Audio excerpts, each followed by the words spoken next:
Hello students. So now we are discussing about how can we make a chemical equation more informative. So जैसे कि हमने पिछले lecture में पढ़ा था कि केमिकल इक्वेशन क्या होती हैं, केमिकल रिएक्शंस क्या होती हैं, हम इस टॉपिक को आगे बढ़ाते हैं फर्दर। तो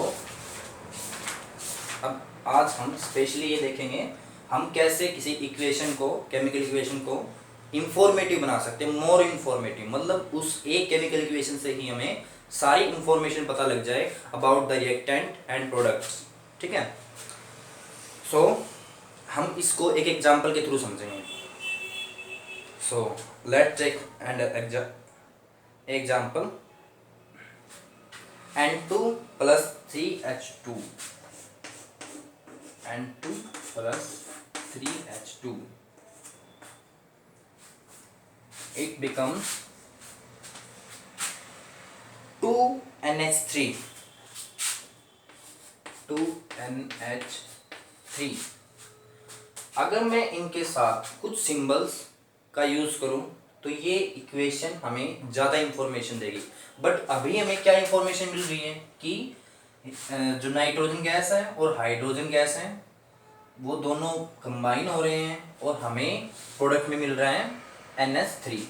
ठीक है, ये हमें ओनली इंफॉर्मेशन मिल रही है। बट हमें अभी यहाँ पर ये नहीं इंफॉर्मेशन मिल रही किस टेम्परेचर पर या किस प्रेशर पर इनको कंबाइन करवाया जा रहा है और ये क्या चीज़ है, ये मैटर की कौन सी स्टेट है, which state of the matter is here. तो ना ही इसका पता लग रहा है और ना ही हमें इसका पता लग रहा है। अगर हम यहाँ पर पुट कर दें, if we are putting here G along them, then they gives us a more information, okay, about them. Then this is also becomes a gas G। और हम कुछ और भी कर सकते हैं, जैसे किस टेम्परेचर पर इन दोनों को कंबाइन करवाया गया है। So that is the temperature 500 degree Celsius. And क्या प्रेशर हो सकता है, 200 एटमॉस्फेयर, सॉरी ATM बोलते हैं इसको शॉर्ट में। अच्छा, और किस कैटालाइट का यूज किया गया है, तो Fe means iron, this is a catalyst. तो कैटलिस्ट, कैटालाइट, इसके अंदर ऐसा लगाना, सॉरी। तो एक सिंगल इक्वेशन हमें हर चीज के बारे में बता रही है कि उस टाइम की कंडीशंस क्या हैं, what are the necessary condition to do this reaction. Okay, so temperature should be 500 degree Celsius. Atmospheric pressure should be 200 atmospheric pressure Pascal. And catalyte क्या होते हैं, कैटालाइट के बारे में पता होना चाहिए। ये ऐसे सब्सटेंस होते हैं जो रेट को चेंज कर सकते हैं, है ना, can change the rate of reaction. Basically ये इंक्रीज कर देते हैं किसी भी रिएक्शन की स्पीड को। ठीक है,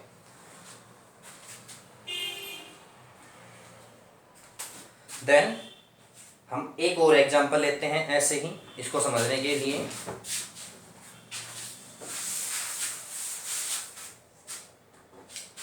late us take another example, CO2 plus H2O, CO2 plus H2O, then it becomes glucose, it means C6H12O6 plus O2। अब हम इसको बैलेंस कर लेते हैं। बैलेंस करेंगे तो 6 यहाँ पे आ जाएगा, क्योंकि चलो एक बार बैलेंस करते हैं हम इसको पहले। ये तो हमारे क्या हो गए, रिएक्टेंट और ये हो गई प्रोडक्ट।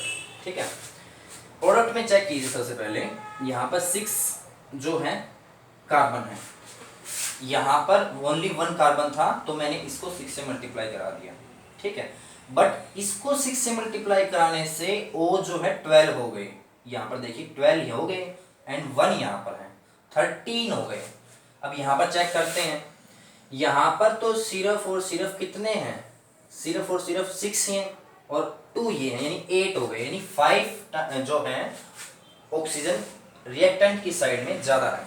तो हम क्या कर सकते हैं, देखिए अगर मैं इसको 6 से मल्टीप्लाई करा दूं तो अब चेक करते हैं हम, यहाँ पर ये 12 हो गए 18 हो गए। अब यहाँ पर हम क्या कर सकते हैं 13, यहाँ पर 12 एंड 13 तो थे, तो अब हम किससे मल्टीप्लाई कराएं ताकि ये इक्वल हो जाए। 6 से अगर मल्टीप्लाई करा देते हैं इसको तो क्या अब इक्वल हुए, क्या हम H चेक करें, H देखिए यहाँ पर 12 हो गए, यहाँ पर भी H 12 हो गए। ऑक्सीजन देखते हैं एक बार दोबारा, यहाँ पर ऑक्सीजन टोटल 18 हो गए, 18 देख सकते हैं आप, ठीक है, 6 ईयर एंड 12 ईयर। यहाँ पर भी हम चेक कर सकते हैं अब कि ऑक्सीजन जो है यहाँ पर कितने हो गए, 12 ये हो गए 6 ये हो गए, तो it means our reaction is balanced, ठीक है। अब हम इसके अंदर कुछ और इंफॉर्मेशन भी ऐड कर सकते हैं कि इनकी स्टेट क्या है। तो कार्बन डाइऑक्साइड ऑब्वियस सी बात है, ये तो गैस ही होगी, H2O, this is in the form of liquid and glucose in the form of aqua, AQ, मैंने बताया था प्रीवियस वीडियो में इसके बारे में। Then O2 means gas. अब इसके अंदर किस चीज की प्रेजेंस है, अब वैसे देखी जाए तो ये इक्वेशन हमने पहले ही पढ़ी हुई है प्रीवियस क्लासेस में, this is the equation of photosynthesis, ठीक है। बट यहाँ पर प्रेजेंस किसकी हो सकती है, सनलाइट की, सनलाइट देन क्लोरोफिल।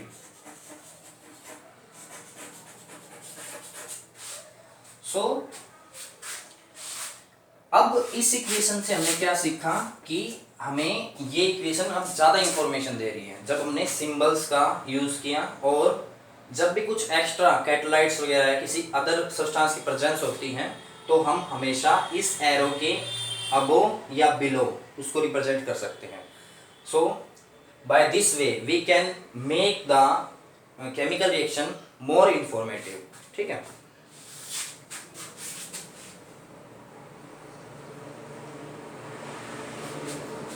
देन अब हम एक क्वेश्चन लेते हैं, उसको ज़्यादा से ज़्यादा हम चेक करेंगे उस इक्वेशन के अंदर हमें क्या इंफॉर्मेशन मिल रही है, ठीक है। So we are taking a example, calcium carbonate, it means CaCO3 in the form of solid. Then if we heat it, then it convert into the calcium oxide plus CO2, it means carbon dioxide.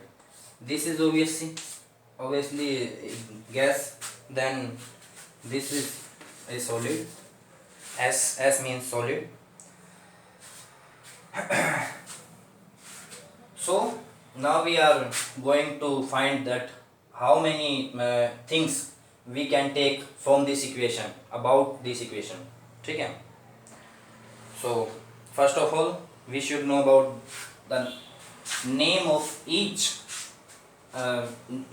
compound, okay। This is calcium carbonate, this is calcium oxide, this is carbon dioxide। अब हम क्या करेंगे, इसके अंदर simple सी बात, सबसे पहले हम ये चेक करेंगे how many moles are present here. तो यहाँ पर इसका 1 मोल है, मोल, इस साइड है 1 मोल, इसका भी 1 मोल है। Mole is the unit of substance, ठीक है। 1 मोल हम देख सकते हैं, 1 मोल जो का कैल्शियम कार्बोनेट का वो स्प्लिट हो गया 1 मोल कैल्शियम ऑक्साइड में and then 1 mole of carbon dioxide. Then we can check the mass of every compound, so we can check this the mass of this mass of calcium is 40 plus mass of carbon is 12 plus mass of oxygen, only single oxygen, is 16. Then we can multiply it by 3, it becomes 48. Then total mass of the reactant is 100 gram. Okay ऐसे ही हम इधर भी check कर सकते हैं. Calcium is 40, oxygen is 16, it means it becomes 56. Then C means carbon for 12, then oxygen for 16 to the 32, it becomes 44.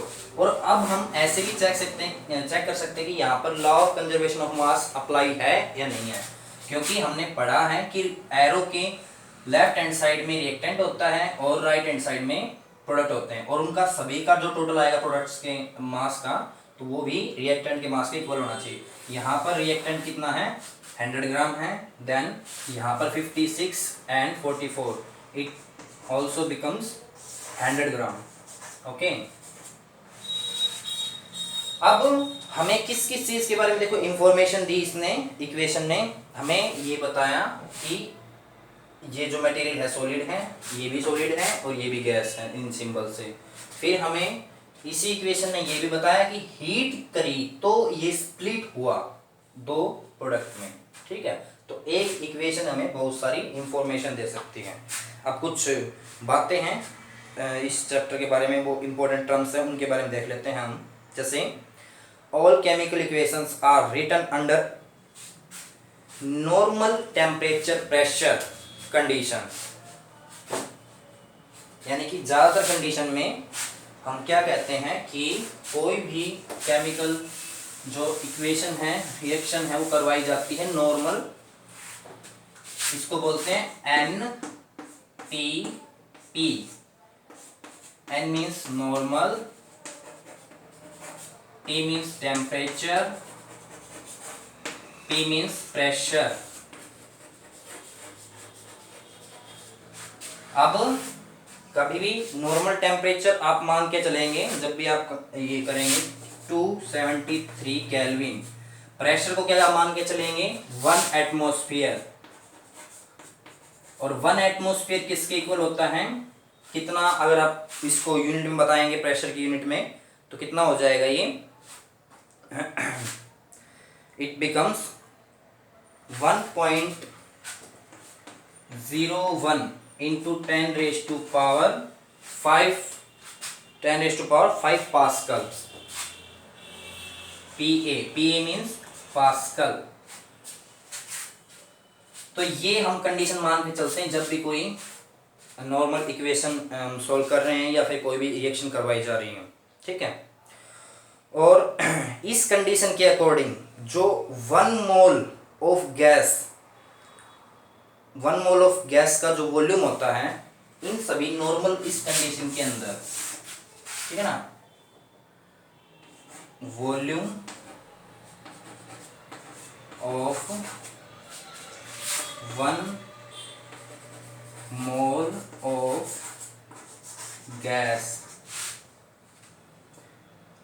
Eight normal temperature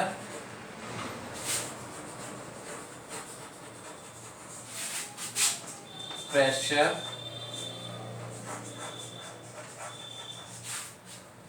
is equal to 22.4 litre. 22.4 litre. अब आपको पता ही है 1 metre cube is equal to 1000 litre. तो हम इसको convert कर सकते हैं अगर चाहें तो ये आ जाएगा 1000 लीटर. अगर हम इसको चाहें तो कन्वर्ट कर सकते हैं मीटर क्यूब में. मीटर क्यूब में आप कन्वर्ट करोगे तो इसको सिंपली डिवाइड करवा दोगे किससे, 1000 से. 1000 से डिवाइड करवाओगे तो कहाँ आ जाएगा, it becomes 0.0224. Okay, metre cube. So volume of 1 mole. अच्छा, देन अब हम एक इंटरेस्टिंग चीज़ के बारे में डिस्कस करते हैं, वो क्या है?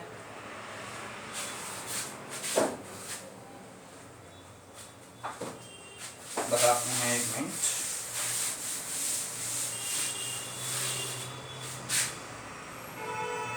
कि जब भी हम किसी रिएक्शन को करवा रहे हैं तो वहाँ पर जो सबसे कम अमाउंट में रिएक्टेंट है वो मैटर करता है।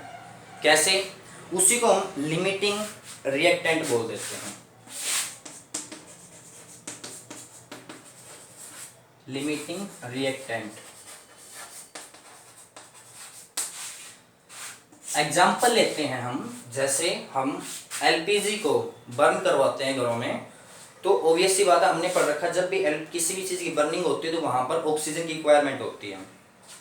लेकिन अगर हमने जो सिलेंडर होता है एलपीजी का, उसमें से सारी गैस को बर्न करवा दिया, उसमें कोई भी गैस नहीं बची, तो भले ही एटमॉस्फेयर में कितनी भी ऑक्सीजन पड़ी हो, वो अब कोई काम की नहीं है। तो इसका मीनिंग क्या था कि जब एलपीजी सिलेंडर से बाहर निकलती थी तो वो बर्न होती थी with the help of oxygen, because oxygen is the necessary component when we are burning anything. Okay, तो इससे अब लिमिटिंग रिएक्टेंट क्या हुआ? एलपीजी।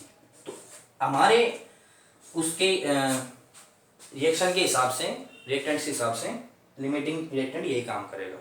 ठीक है, जैसे हम इस इक्वेशन को भी देख सकते हैं। इसकी इक्वेशन क्या होती है जब हम एलपीजी को बर्न करवाते हैं? C4H10, बिकॉज C4H10 क्या होता है? ब्यूटेन। क्योंकि मेनली जो एलपीजी में गैस होती है वो ब्यूटेन ही होती है, मेनली बोला मैंने। ठीक है, ये एलपीजी का फॉर्मूला हो गया आपका, एलपीजी बोल सकते हैं आप। इसके बाद में प्लस में ऑक्सीजन कितनी लेता है? 13.2 और 2 मीन्स ये गैस है, और ये बर्न होकर क्या क्या बनेगा? आपको एक चीज़ का तो पता है, कार्बन डाइऑक्साइड CO2, बट ये 4 मॉलिक्यूल बनेंगे इसके, और ये गैस होगी प्लस, और क्या रिलीज होगा? H2O, वाटर भी बनता है, इस बात को भी आप ध्यान में रखिएगा, और लिक्विड के फॉर्म में है। तो अब हमने यहाँ तक देखा कि कोई भी इक्वेशन हमें क्या क्या इंफॉर्मेशन देती है, बट अब हम देखेंगे कि हमें क्या क्या इंफॉर्मेशन नहीं देती है। उसके बारे में देखते हैं कुछ एक दो पॉइंट। जैसे कि हमें इक्वेशन की होने की फिजिबिलिटी के बारे में नहीं पता कि ये इक्वेशन पॉसिबल है या नहीं है, ये भी हमें नहीं पता होता। फॉर एग्जाम्पल, मैं आपके सामने एक एग्जाम्पल लेता हूँ, Cu plus H2SO4, it becomes, Cu can replace the hydrogen CuSO4 plus H2। अब देखो ये मैंने क्यों बोला? Cu is a metal, H2SO4 is a acid। अब हमने पढ़ रखा है कि मेटल ऑलवेज एसिड में से गैस, हाइड्रोजन गैस को रिमूव कर देता है, बट क्या जब हम इसके साथ इसको रिप्लेस करेगा, लेकिन इसके पास इतनी पावर ही नहीं है कि ये H2 को रिप्लेस कर सके, because Cu is less reactive than H2, so that's why this reaction cannot occur। ये रॉन्ग हो जाएगी। तो अब हमें देखो, ये लग तो रहा था, अकॉर्डिंग टू रूल तो काम कर रहा है कि मेटल जो हाइड्रोजन को रिप्लेस करेगा, लेकिन हम जब रिएक्शन करवा रहे हैं हमें पता ही नहीं है कि उसकी फिजिबिलिटी कितनी हो सकता है, या वो रिएक्शन हो भी सकती है या नहीं भी हो सकती है। दूसरी बात, कोई भी रिएक्शन जब करवाते हैं हमें उसका ये नहीं पता होता वो कितनी स्लो होगी, जब तक हमने उसको नहीं करवाया एक बार पहले, तो कितनी स्लो होगी, कितनी फास्ट होगी, कितनी मॉडरेट होगी। So this things also we don't know about it. Okay, तो ये था आज का टॉपिक। आप लेसन को रिवाइज कीजिए, फर्दर हम नेक्स्ट क्लास में करेंगे। Thank you.